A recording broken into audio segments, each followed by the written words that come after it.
Welcome to Lola and the Poets, a podcast on the magical real.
Hello everyone and welcome to the 11th episode of Lola and the Poets.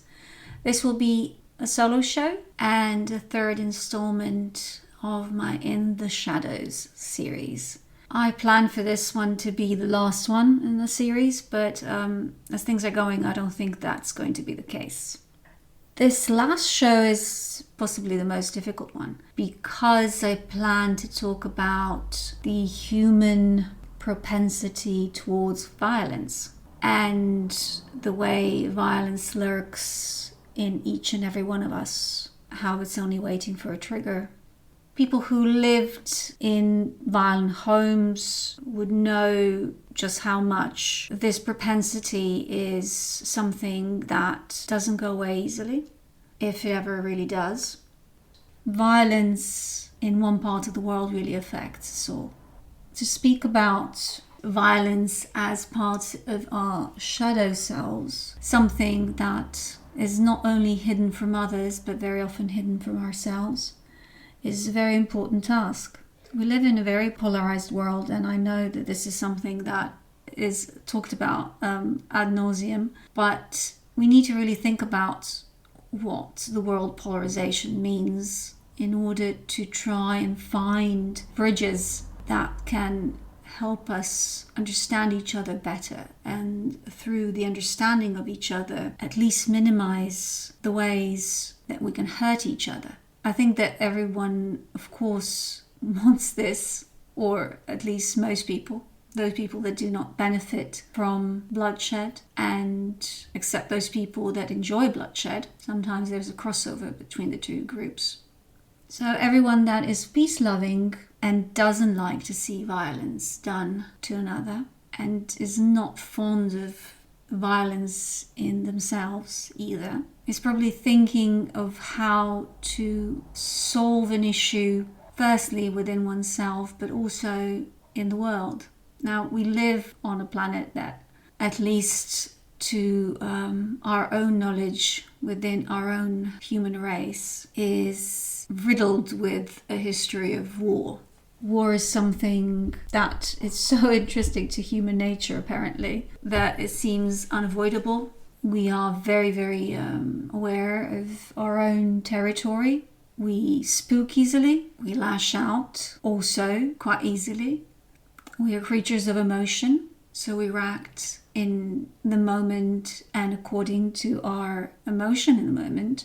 And all this connects us to other species, but also doesn't, because we can see in other species turf wars for sure, but the levels of the incredible bloodlust that wars of past and wars of now show us is that humans are specifically prone to overreacting, and overreacting to something that is definitely seen as a threat, but instead of reacting to the threat in the ways other creatures of the earth would react to, we tend to push things to absolute limits. And because there's a disconnect between ourselves, our cognitive selves and our instinctual natures, I don't think we can actually figure out when it goes over a certain amount of violence that is probably necessary if we're faced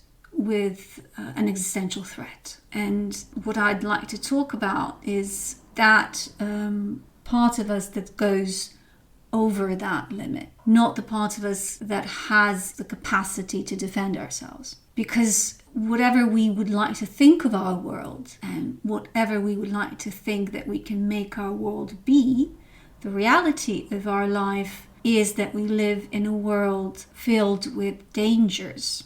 Now, I come from a long history of people that endured trauma and war, along with the history of people that endured trauma in incarceration. And all of this has informed me, as did my youth, literally spent in a state of civil war, which was ex-Yugoslavia. So I was taught very early on through the intergenerational trauma and the stories of my family, and then through my own experience, that world is indeed a dangerous place. This was not really hammered into me because my family, despite everything that they went through, is quite optimistic. But what they're quite hardened realists about what the world is. And because I've spent a very long period of my life living in the West, in London, I noticed that because of being removed from the places where war was rife, I noticed that people really didn't understand how easily the civilized veneer between people can crack and how easily things can blow up. And because of this lack of participation in a society that crashes and that becomes exceedingly violent, people, I think, started believing that it's possible to ignore the actual real violence that human beings can do and impose some kind of idea of what we are rather than in reality what we are. And that, again, is something I think that in a very damaging way stops us having an instinctual response to danger.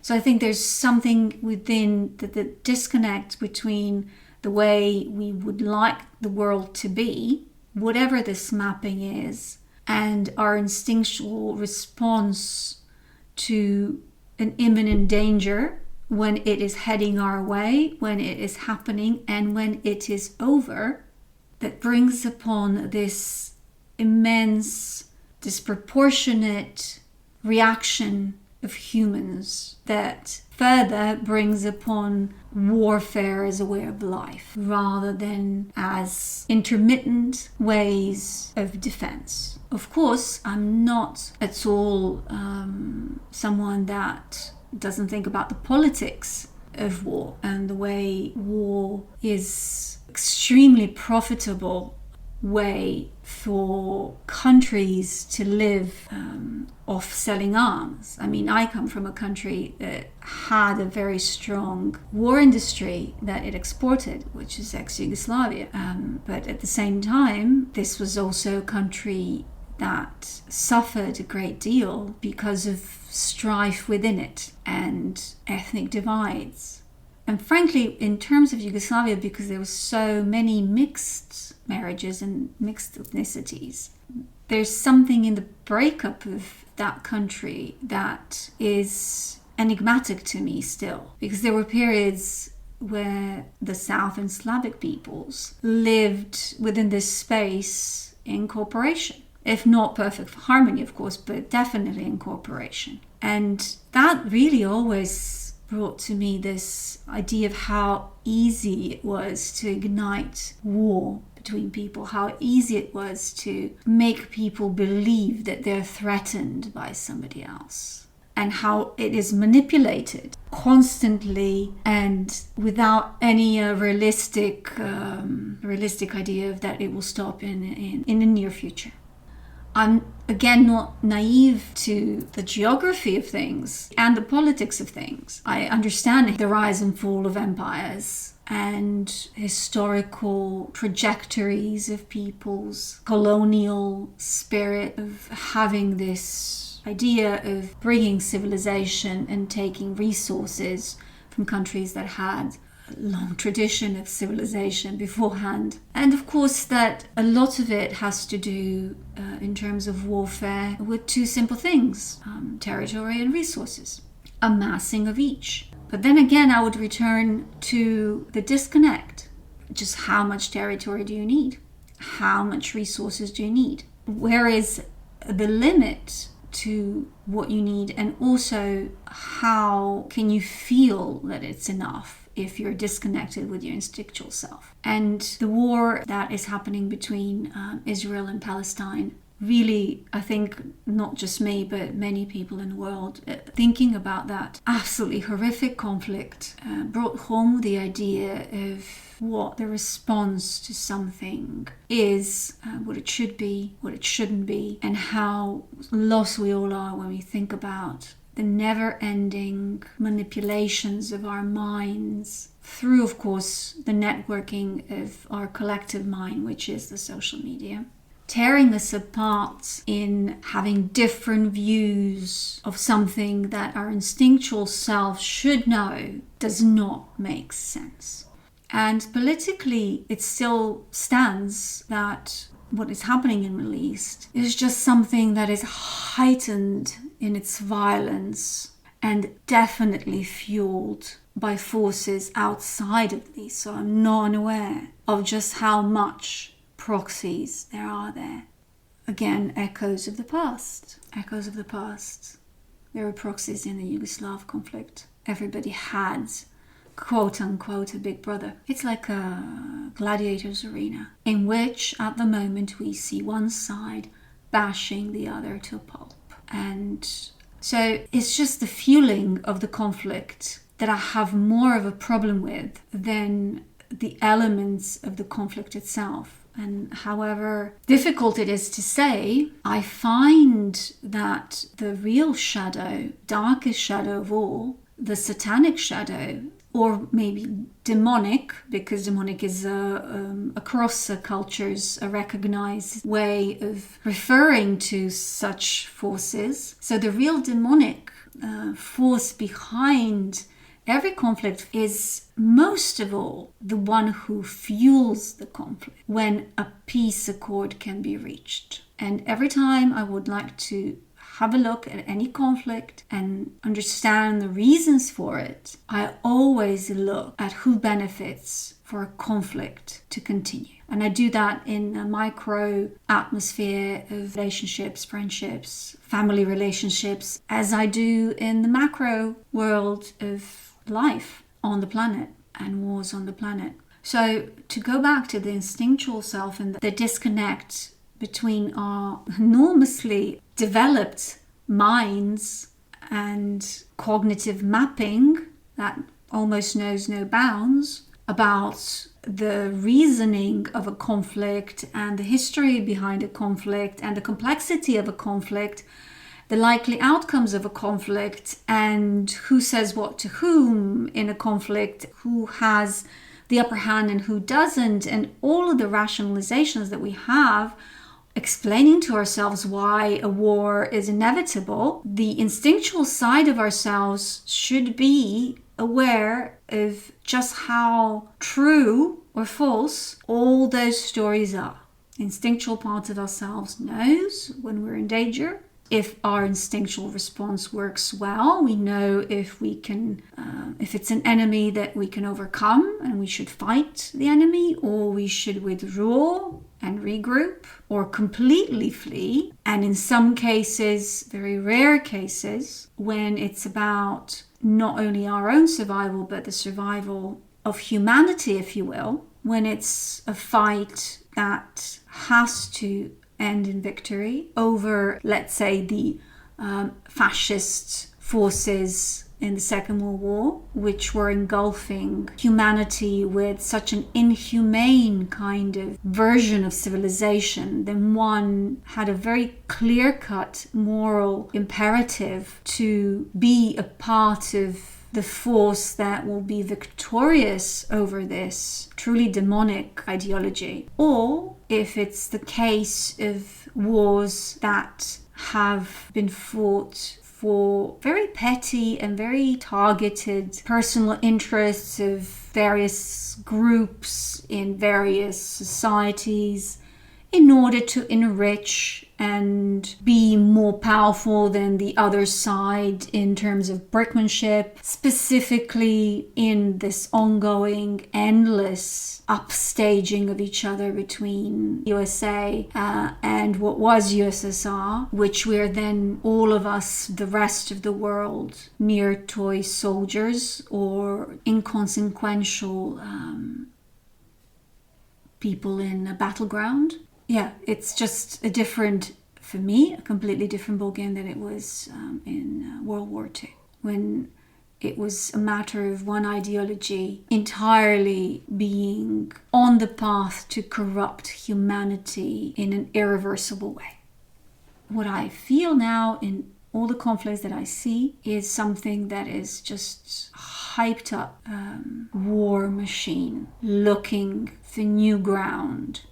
And there is something also that I came across. I wrote an article recently on self-censorship. I had a problem in publishing one review that had to do with war in ex-Yugoslavia. And then through that problem in publishing it, I went quite deep into what my issue was, my motivations for not doing it. And then, of course, I came to the point that, again, because I'm at Serbia now, and so what I see is this rising tension that is reminiscent of my experience in the 90s. And through this writing about self-censorship, I started reading more on violence and the trauma that violence causes and the re-traumatization that I felt I was going through. I started reading James Hillman's Terrible Love of War. I'm yet to finish it. And I came across this bit where he talks about the myth of war. So I'm going to read it to you.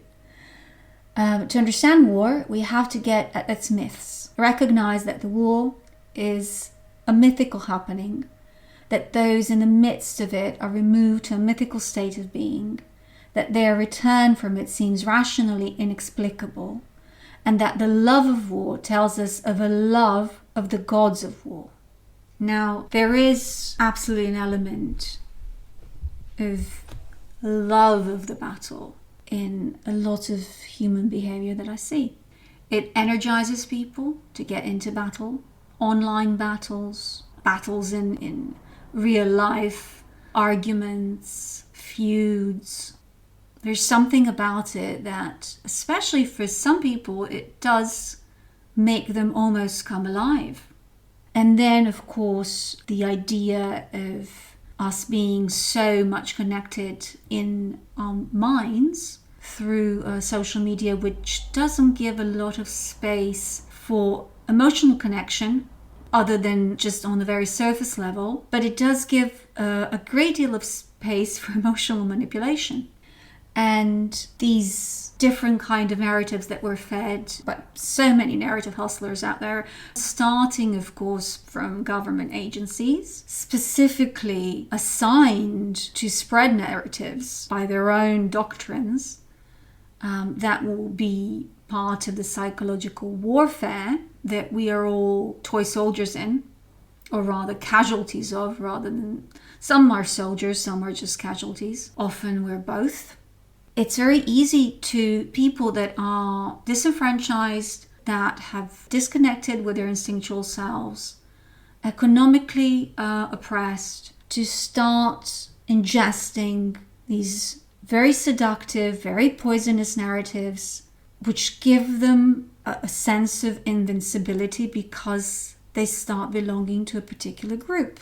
And this group think, this group mind, that was, of course, still is something that is focus of the psychology of groups and mass psychology, is in many ways very different than what our individual psychologies are. The way it functions, the way we function in a group, in a crowd, even if it's an online crowd, not a physical crowd, can be so different than how we are as individuals and as people when we're out of that group. And this is something that has been both observed and studied for a very long time. Why this happens, why a group IQ drops and emotions rise, and how, of course, this has been fantastic source of manipulation for people that mean harm to humanity through pushing their very personal agendas into large groups of people. For the large groups of people to be able to implement them, because that's the only way that it can be done. Certain agendas absolutely require crowds. So I'm trying to make this useful to people who are still listening after all I said, and to try and make it something that people will further ponder on. But I think that a withdrawal from groupthink would be a very good start. And that at the same time does not mean, actually it is the opposite of a withdrawal from compassion. A compassionate person opens their heart to human suffering no matter who suffers. A groupthink person is only interested in the suffering of the people who they identify with, or whose story they think is more important.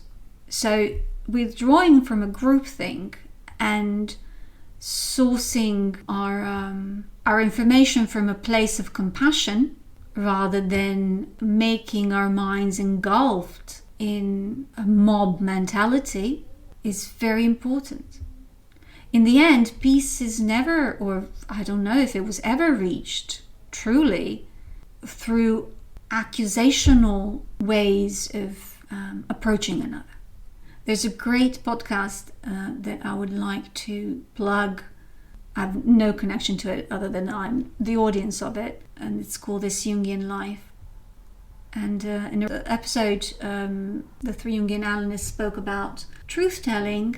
They touched upon the myth of the scapegoat and the Cassandra complex. The scapegoat being related to group guilt and past guilt, and the Cassandra complex being related to prophecy. And there's something very, very interesting that, the whole episode is fascinating, but what I want to mention here is one of the analysts, the gentleman, said people are not easily changed, or of course I'm paraphrasing, by hearing truth about themselves told in an accusatory way. This is when he was talking about the scapegoat and the idea of the scapegoat taking on the sins of others and being sacrificed. And there is a connection between this and this particular thought and what I'm talking about now, and that is, how do we stop the violence? Do we stop the violence through not stopping with the barrage of accusations, or do we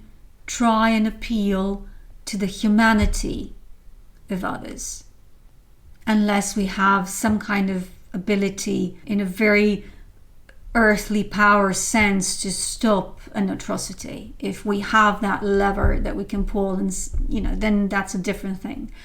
But through pressures on that lever and a compassion and a sense of purpose and a trying not to go in too hard, especially not accusing collectives, because that's never good and it never leads to a good thing. Another thing that I would heartily recommend you watch is Viktor Frankl's talk on the anniversary of the annexation of Austria. Viktor Frankl is a great psychiatrist, and he wrote Man's Search for Meaning when he was released from Auschwitz. And when he was released, he wrote about his experiences. And you would think that somebody like him would be prone to collectively condemn the German people, but he was so vehemently against it, against collective guilt and collective condemnation, specifically because that's what leads to collective punishment.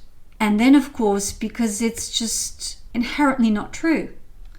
Within that collective, lots of heroic people that are even more heroic because they stand up to their own group and their own collective against a tidal wave of aggression and violence and say no. That's true courage. True courage is not talking from the sidelines. True courage is being within that and saying no. And of course, we cannot condemn people who do not speak up simply because we do not know what we would do if we were in that kind of danger that people are in societies that are taken over by this mythic bloodlust. And he spoke about that in that speech and in other places, and I really, really recommend you look it up and listen to it, because it's so compassionate and so informative and hugely important for this historical moment that we're going through. And with this, I will end this show. Just think about compassionate heart and a connection with our instinctual selves that knows when to react, when to flee, and when to stop. And let our minds be free as much as possible from attaching to a specific narrative, because that's where the distortion is. And that's where and through what we're fed, drip fed, fear and hate and violence towards another, just like puppets in a play that is not ours. I wish you all a good and healthy reconsideration of your place in the world. And most of all, I wish Gaza and all its inhabitants and all the inhabitants of the region, be they Palestinian, be they Israeli, and the neighboring countries as well, peace and prosperity. But first, ceasefire now. Bless you all.